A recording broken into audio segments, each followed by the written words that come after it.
Hi, I'm Jessica Beck from the IELTS course 3 Keys IELTS, and today I would like to teach you 5 phrases to speak about your culture, your hometown, your home country.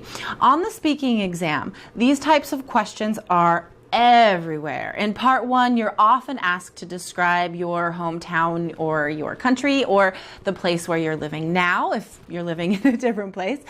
You're also asked to share ideas from your culture. So a common part 1 question might be, in your culture, do people watch much TV? Or what's a traditional breakfast food where you come from?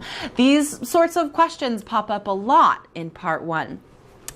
In part 3 also, you are often asked to reflect on bigger ideas about the society you come from, what your traditions and culture means and how it's different today than in the past. So the ability to speak and to introduce ideas from your culture is very important. So I'm going to give you 5 phrases that you can use to accomplish this task. So the first phrase is just very common. Let's start easy. In my culture, we like to blah, blah, blah. In my culture, it is very common for blah, blah, blah. So, of course, that's the basic one.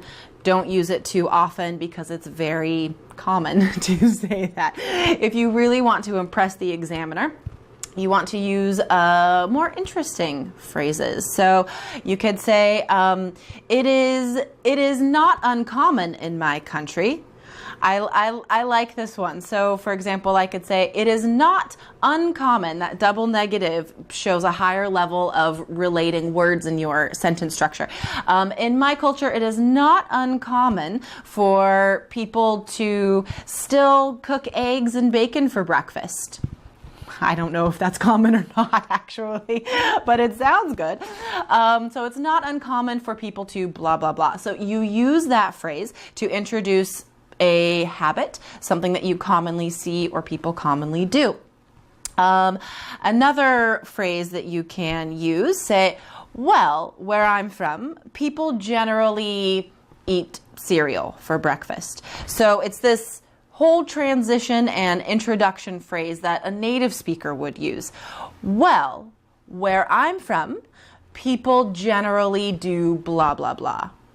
Okay, so again, it's not about having a high-level vocabulary. It's about using natural vocabulary and sentence structure that a native speaker would use. And that just increases your fluency score, your vocab, your grammar, because it's perfect. It's exactly what I would say. All right? Now I'll teach you a high-level linking word you could use perhaps in part 3. It's not a linking word, but it's an adjective. Ubiquitous. I love this word. So ubiquitous means something that is everywhere. All right. So you could say something ubiquitous in my country is Starbucks. They're everywhere. You can't walk 5 blocks without seeing a Starbucks. So again, that phrase is something ubiquitous in my country is blah, blah, blah. Again, great sentence structure, high-level vocabulary word. It's something that a native speaker would say.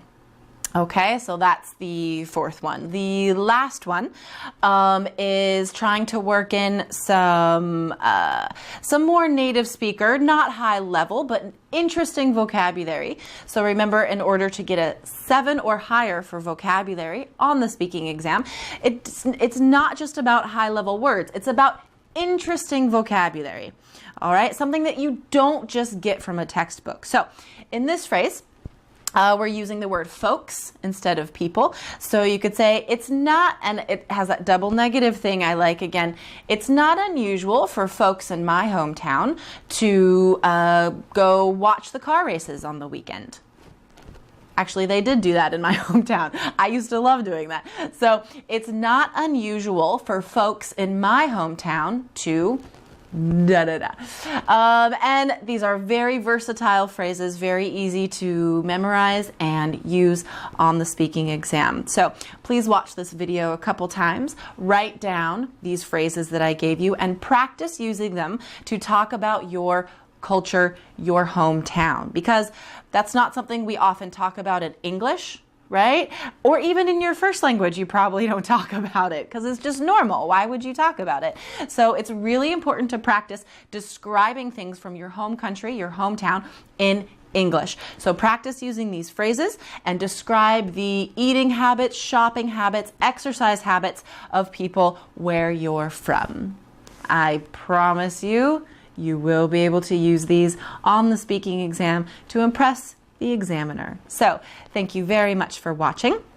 For more tips and tricks and IELTS level practice, please visit my website, IELTS.allearsenglish.com, and check out our IELTS course, the only course that comes with a score increase guarantee. So if you want to increase your score by a whole band point or more, check out my course, 3 Keys IELTS, available on IELTS.allearsenglish.com.